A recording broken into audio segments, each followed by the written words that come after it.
পিঠেগুলো ভেজে নামিয়েছি আর পিঠেগুলো দেখতে কিন্তু খুব সুন্দর লাগছে আর খেতে কিন্তু অসাধারণ লাগবে। আপনারা এইভাবে পিঠে বানাবেন, সুজি দিবেন।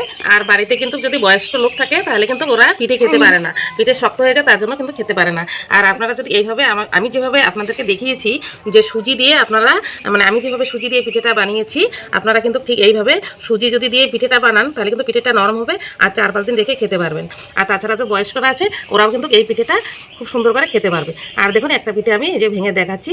এই দেখুন পিঠেটা কত সুন্দর হয়েছে, ভিতরে একদম জালিদার হয়েছে আর ফুলেওছে একদম নরম। এই দেখুন প্রত্যেকটা পিঠেই কিন্তু খুব সুন্দর হয়েছে। নমস্কার বন্ধুরা, নেহাজ কিচেনে সবাইকে স্বাগত জানাই। আজকে আবারও ফিরে এসেছি নতুন একটা রেসিপি নিয়ে। আজকে আমি মালপোয়া পিঠে বানিয়ে আপনাদের সঙ্গে শেয়ার করব। মালপোয়া পিঠে তো প্রত্যেকেই পছন্দ করেন খেতে। আজকে আমি একদম সঠিক মাপ সহ মালপোয়া পিঠাটা বানাবো। আমি কিভাবে বানাচ্ছি আপনারা প্রথম থেকে শেষ পর্যন্ত পুরো ভিডিওটা দেখবেন, আশা করি ভালো লাগবে। এটা বানানোর জন্য এখানে আমি গুড় নিয়েছি। এই গুড়টা আমি একটা গ্রেটার দিয়ে গ্রেট করে নিয়েছি। এই দেখুন একদম নরম হয়ে গেছে। এখানে আমি দিয়ে দেব উষ্ণ গরম জল। এই উষ্ণ গরম জলটা দিয়ে আমি এই পিঠে বানানোর যে গুড়টা নিয়েছি খুব ভালো করে মেখে নেব। ভালো করে জলের সঙ্গে গুড়টা মিশিয়ে নিয়েছি, একদম কোনো দানা দানা নেই, খুব ভালো করে মিশিয়ে নিয়েছি। এখন আমি এতে দিয়ে দেব সুজি। এখানে 1 বাটি সুজি নিয়েছি। এই সুজিটা আমি জল দিয়ে আগে থেকে ভিজিয়ে রেখেছি আর একটু নরমও হয়ে গেছে। এই দেখুন এই সুজিটা দিলে পরে মালপোয়া পিঠাটা কিন্তু খুব সুন্দর হবে আর নরম হবে আর খেতেও কিন্তু খুব ভালো লাগবে। এই সুজিটাও হাত দিয়ে খুব ভালো করে মিশিয়ে নেব। সুজিটা খুব ভালো করে মিশিয়ে নিয়েছি। এখন আমি দিয়ে দেবো এখানে 1 বাটি চালের গুঁড়ো। 1 বাটি দিয়ে দিয়েছি, আরও 1 বাটি দিয়ে দেব। এখন আমি মেখে নেব।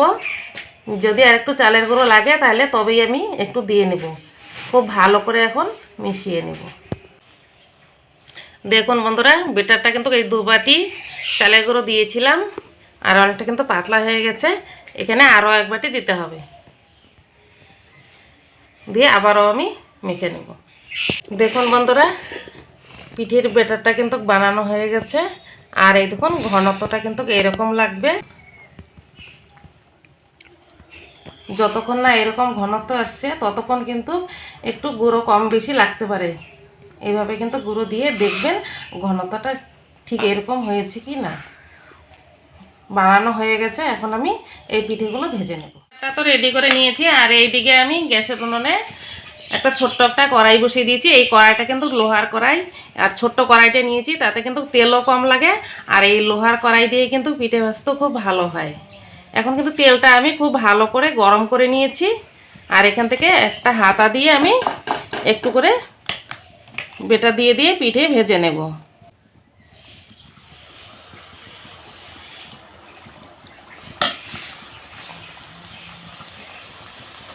দেখুন বন্ধুরা, পিঠেটা কিন্তু খুব সুন্দর ফুলে গেছে। এখন আমি এইভাবে উল্টো পাল্টা করে পিঠেটা ভেজে নেব। দেখুন বন্ধুরা, একটা পিঠে হয়ে গেছে, আমি আরও একটা ভেজে আপনাদেরকে দেখাবো। একটা দিয়ে দিয়েছি। এই দেখুন পিঠেটা ফুলে কত সুন্দর হয়েছে। আর এইভাবে সঠিক মাপ সহ যদি আপনারা পিঠে করেন কিন্তু এইভাবে পিঠে ফুলে কিন্তু বলের মতো হয়ে যাবে আর পিঠেটাও কিন্তু একদম নরম তুলতুলে হবে। আমি সমস্ত পিঠেগুলো এইভাবে ভেজে নেব। প্রত্যেকটা পিঠের কালারও যতটা সুন্দর হয়েছে আর ফুলে তো একদম বলের মতন হয়ে যাচ্ছে।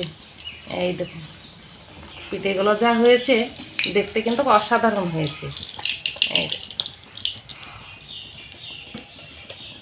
বন্ধুরা, পিঠেগুলো ভেজে নামিয়েছি আর পিঠেগুলো দেখতে কিন্তু খুব সুন্দর লাগছে আর খেতে কিন্তু অসাধারণ লাগবে। আপনারা এইভাবে পিঠে বানাবেন, সুজি দিবেন। আর বাড়িতে কিন্তু যদি বয়স্ক লোক থাকে তাহলে কিন্তু ওরা পিঠে খেতে পারে না, পিঠে শক্ত হয়ে যায়, তার জন্য কিন্তু খেতে পারে না। আর আপনারা যদি এইভাবে আমি যেভাবে আপনাদেরকে দেখিয়েছি যে সুজি দিয়ে আপনারা আমি যেভাবে সুজি দিয়ে পিঠেটা বানিয়েছি, আপনারা কিন্তু ঠিক এইভাবে সুজি যদি দিয়ে পিঠেটা বানান তাহলে কিন্তু পিঠেটা নরম হবে আর 4-5 দিন রেখে খেতে পারবেন। আর তাছাড়া যে বয়স্করা আছে ওরাও কিন্তু এই পিঠেটা খুব সুন্দর করে খেতে পারবে। আর দেখুন একটা পিঠে আমি এই যে ভেঙে দেখাচ্ছি। এই দেখুন পিঠেটা কত সুন্দর হয়েছে, ভিতরে একদম জালিদার হয়েছে আর ফুলেওছে একদম নরম। এই দেখুন প্রত্যেকটা পিঠেই কিন্তু খুব সুন্দর হয়েছে, এই দেখুন। আর ভিতরটাও কিন্তু খুব সুন্দর হয়েছে, এই দেখুন। বন্ধুরা, আজকের এই পিঠের রেসিপিটি ভালো লাগলে লাইক কমেন্ট শেয়ার করবেন এবং চ্যানেলটিকে সাবস্ক্রাইব করে পাশে থাকুন। ততক্ষণে সুস্থ থাকবেন, ভালো থাকবেন, ধন্যবাদ।